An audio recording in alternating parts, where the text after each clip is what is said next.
dominicanos en todo el territorio de la República, sobre los polos Payananita y Agenda Nacional, tiene que cubrir una serie de temas diversos. Antes que nada, debemos decir que estamos bajo la amenaza de una tormenta que puede convertirse en ciclón. Bueno, esperemos que los meteorólogos se equivoquen, aunque ya hace tiempo que los pronósticos se hacen con la lectura de observación aérea. Todo dependerá de si va a tomar fuerza o no. Otra cosa que debo decir es que el periódico El Caribe trae la información del internamiento del amigo Rafael Percival Peña. Tratamos de comunicarnos con él, pero nos imaginamos que la tensión en que debe estar sometido, bueno, pues ha producido sus efectos, porque esa situación de su hijo tiene que angustiarlo. Bueno, el gobierno aprobó un presupuesto. Dice 711.399 millones, con bonos por 2.700 millones de dólares. Eso quiere decir que hay un déficit en el presupuesto y eso se está cubriendo con más endeudamiento. Precisamente con el amigo Alexander Pérez tocamos muy por encima el tema, donde él decía que estábamos siguiendo el modelo norteamericano. Yo le decía, pero tú no puedes pensar que eso es una casualidad. Eso es resultado de que tenemos una política neoliberal, enmarcada en la globalización neoliberal, en la cual nos metió el PLD desde 1997. Por cierto, queremos tocar algunas de sus incongruencias. Antes de tocar las económicas, quiero tocar las políticas. En este momento hay un debate político y jurídico de si es pertinente o no que el presidente de la República intervenga en esa conversación que se tiene entre distintos sectores, incluyendo desde luego el sector económico, para llegar a un acuerdo que permita entonces pasar al tema de la formulación de la ley, la modificación a la ley electoral, que hay que modificarla de todas maneras porque está incongruente con relación a la Constitución de la República tal y como se aprobó en el 2010. Y también la ley de partidos políticos, para ver si esta burla al ejercicio de la democracia que vienen haciendo los dirigentes de los partidos políticos, bueno, pues cesa, porque vimos de todo eso ahora en este sainete electoral de mayo de 15 de este año. El punto es el siguiente: si uno lee la Constitución de la República, lo primero que uno encuentra es que hay tres poderes. O sea, cuando se entra en la definición del Estado, lo primero que uno encuentra es que el Estado dominicano dice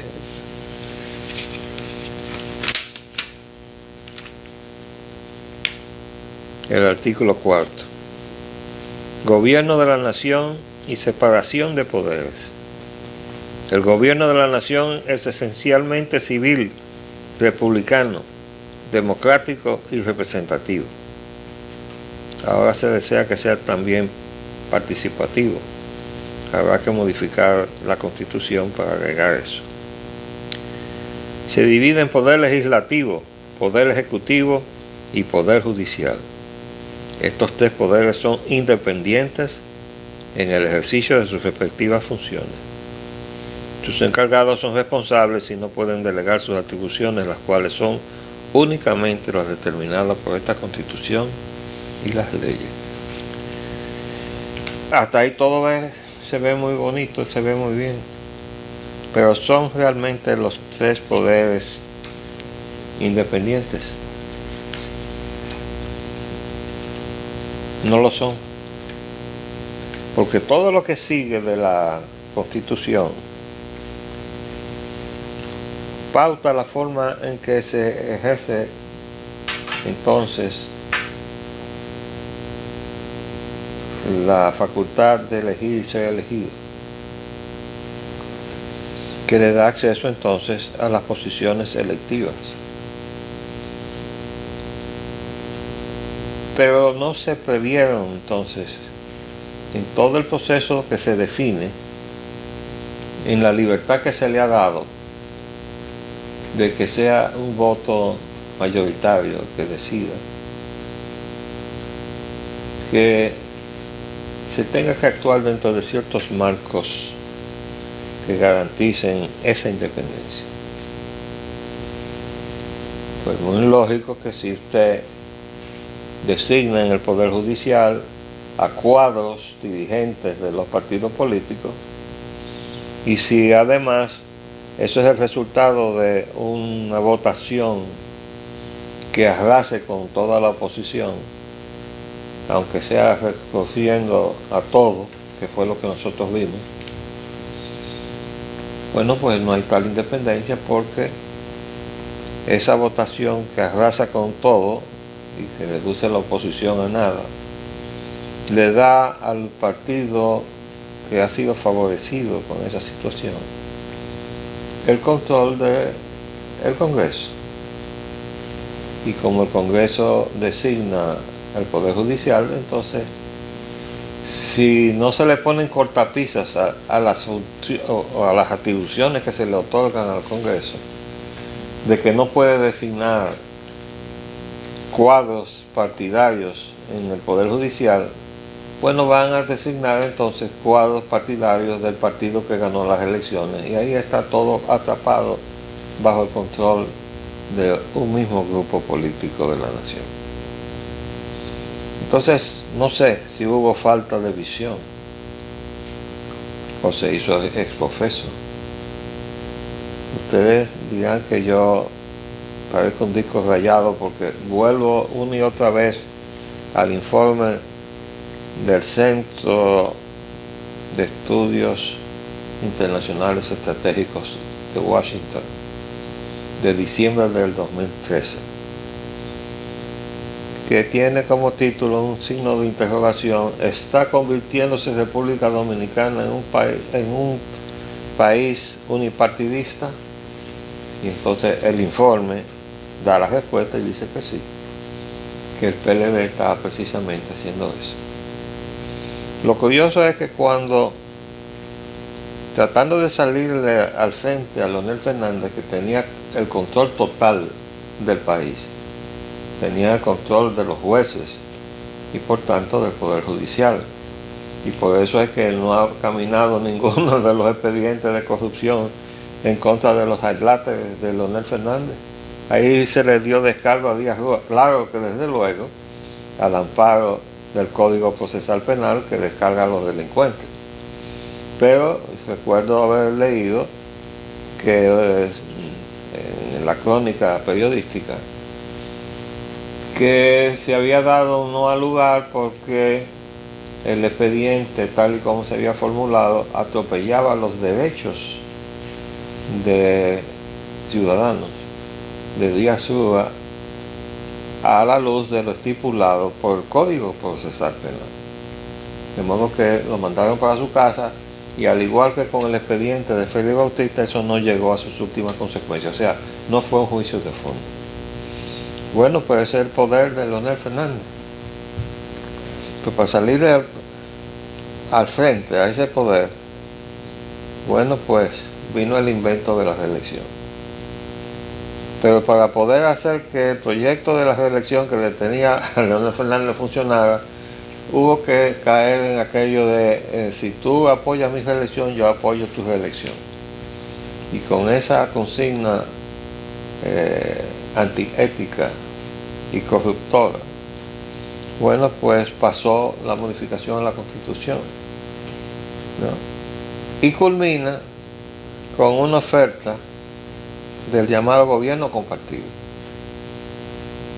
Y se enarbola eso, porque eso fue el sueño de Peña Gómez, el gobierno compartido, como la gran cosa. Pero que el gobierno compartiendo ¿qué? Compartiendo responsabilidades frente a la nación, o compartiendo el disfrute de los beneficios económicos de repartir el poder, o mejor dicho, de usar el poder para repartir bienestar económico. Y de eso se trata. Entonces ahora tenemos que poco faltó para que se embarcaran allí el otro fragmento del PRD y allí hubiera quedado todo el mundo montado en el carro de la reelección, ¿no? El gobierno compartido. ¿Eso es un ejercicio de democracia? Pues definitivamente que no, porque no hay nada que se oponga a lo que quiere el presidente de la República, porque todo el mundo está formando parte del gabinete del presidente. Entonces, la propia Constitución nos está diciendo que la salida, y por eso tiene razón, hasta cierto punto, esa invitación que se hace al presidente Medina de que participe de la conversación, llamémosle conversación, entre todos los factores de lo que son, en definitiva, inevitables elementos de la vida política, económica y social de la nación dominicana, para buscarle salida, porque es que está tan viciada en su esencia constitucional que arreglar todo esto llevaría a otra convocatoria a revisar la reelección, a revisar la Constitución, después de haber hecho un estudio pormenorizado de todos los defectos y deficiencias que tiene la Constitución. Les voy a mencionar uno. En una de las coyunturas que nos vive obsequiando el quehacer dominicano, yo fui a buscar entre los derechos fundamentales el derecho a una justicia idónea y pronta, ¿no? Pues no lo encontré. Yo dije, pero ¿cómo? Que en una constitución que supone definirnos a los dominicanos el camino a la democracia, no está el derecho a que se le administre justicia a un ciudadano y que se haga de una manera pronta y en forma adecuada. Pues no está. ¿Ustedes saben dónde está? En el capítulo que dice garantías de los derechos fundamentales. Entonces usted entra ahí y se encuentra que entre el enunciado de lo que deben ser las garantías a los derechos fundamentales, ahí aparece el derecho a una justicia adecuada y oportuna. Es decir, que en la redacción y en la discusión de la Constitución no había nadie que estuviera verificando, poniendo en un orden adecuado los temas que se estaban debatiendo para detectar, mire, hay que poner aquí en la lista de los derechos fundamentales el derecho a la justicia, porque no lo podemos garantizar aquí y no ponerlo acá. Y eso lo detecté yo, que no soy abogado, simplemente con una simple lectura y buscando el tema. Pero la Constitución está llena de eso, y voy a eso ahora. Ustedes saben lo que dice aquí, y yo he escuchado ya muchos programas que yo digo, no me explico estas discusiones, porque yo encontré, a propósito de la independencia de los poderes, en el artículo 151, independencia del Poder Judicial. Las y los jueces integrantes del Poder Judicial son independientes, imparciales. ¿Qué quiere decir imparcial? Quiere decir que no puede pertenecer a una de las partes que va a enjuiciar, señor. ¿O no es así? Voy a seguir leyendo.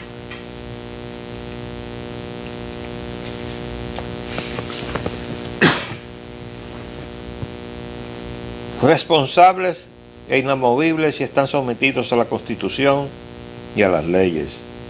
No podrán ser removidos, separados, suspendidos, trasladados o jubilados, sino por alguna de las causas establecidas y con las garantías previstas en la ley. Entonces comienza una serie de enunciados. Primero, la ley establecerá el régimen de responsabilidad y rendición de cuentas de jueces y funcionarios del Poder Judicial. El servicio, oigan bien, del Poder Judicial es incompatible con cualquier otra función pública o privada, excepto la docente. Sus integrantes no podrán optar por ningún cargo electivo público ni participar en actividad político-partidista. Que quiere decir que si usted es dirigente de un partido político, usted no puede ser juez. ¿O no es así que dice eso? Entonces, ¿a qué vienen esas interminables discusiones? Señor, Roberto Rosario es un cuadro político del PLD. No debió estar presidiendo la Junta Central Electoral. ¿Por qué? Bueno, porque él es del, no sé cómo se llama, no es el comité político, es el centro, qué sé yo, el órgano más amplio, pero él es miembro. Bueno, pues no debió ser presidente de la Junta. Y ahora no puede ser ratificado. Y mucho menos después de ese ofrecimiento público que hizo el presidente del Senado, cuando dijo, dirigiéndose a los jueces de la Junta, si somos reelegidos, los confirmaremos en la Junta Central Electoral. Eso por lo menos que debe producir es descalificar al señor Pared Pérez de intervenir en la selección de los jueces de la Junta Central Electoral. Pero no hay, a mí, manera de ver o de leer y entender las cosas, ninguna duda de que el que está alineado con un partido político no puede ser llevado a una función del Poder Judicial. ¿Para qué?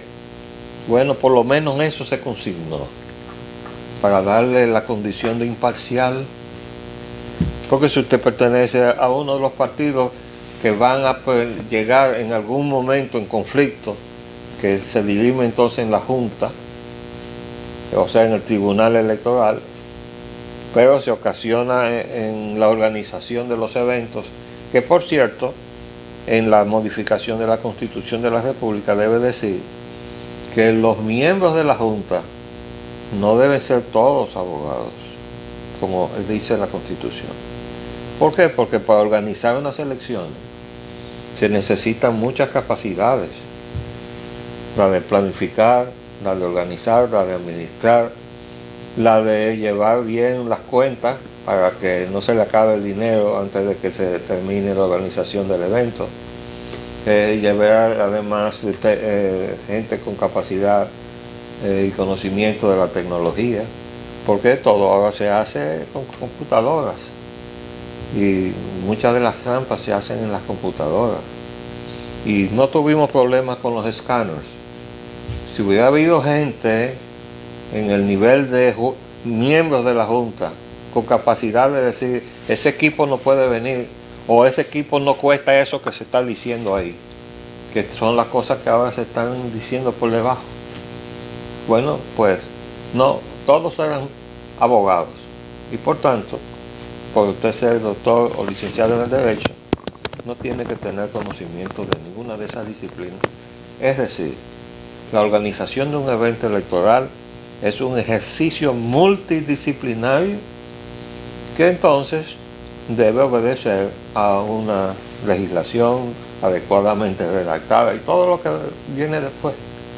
Pero tiene que haber conceptos que no caigan en contradicción.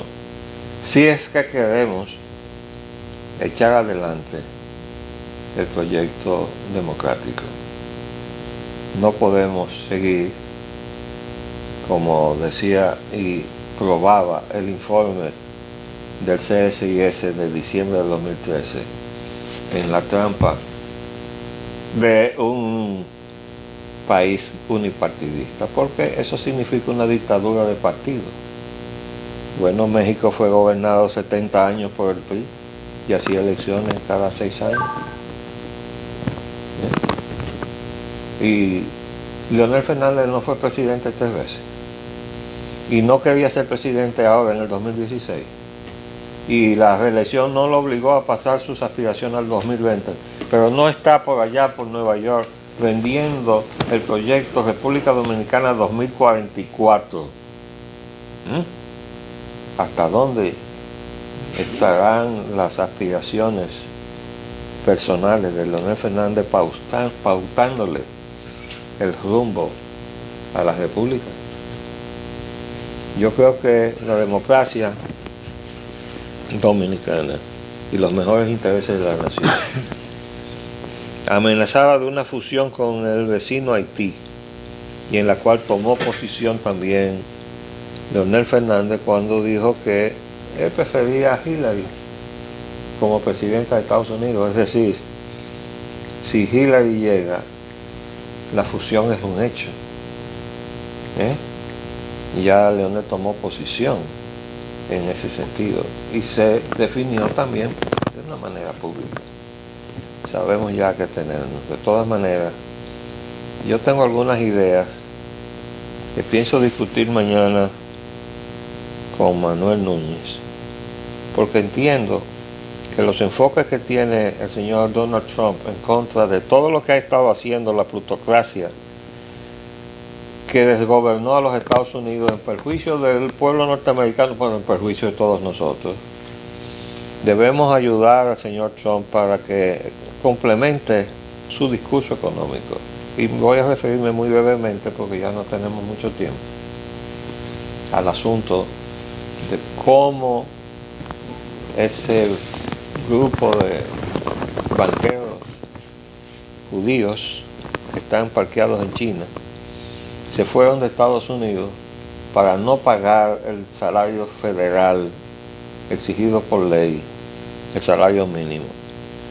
Y también con aquel discurso de que ellos no estaban dispuestos a que se usara su dinero pagando impuestos para alimentar a vagos. O sea, el sistema de seguridad social de Estados Unidos. ¿Cómo hicieron? Entonces se fueron a buscar salario de hambre por todo el mundo. ¿De dónde creen ustedes que salieron las zonas francas? Las tenemos aquí, las tenemos en toda Centroamérica, el Caribe está lleno de zonas francas. Por cierto, comenzaron en Haití primero, antes de venir acá. Y cuando la situación de Haití se descompuso, entonces se movieron para acá con la devaluación del peso dominicano. Detrás de las industrias que estaban en Haití, todos los procesos de manufactura de zona franca, que se movieron a la República Dominicana, entonces llegaron las de Puerto Rico, cuando venció los beneficios de la ley 911, que le permitía a Puerto Rico pagar el salario por debajo del salario federal de Estados Unidos. Cuando las empresas que estaban en Puerto Rico se vieron obligadas a pagar el salario federal, se mudaron todas para acá. Son las que tenemos acá. Así nacieron las zonas francas. O sea, es un modelo que ha dejado sin empleo a los norteamericanos, pero ha venido a pagarle con moneda devaluada a los dominicanos.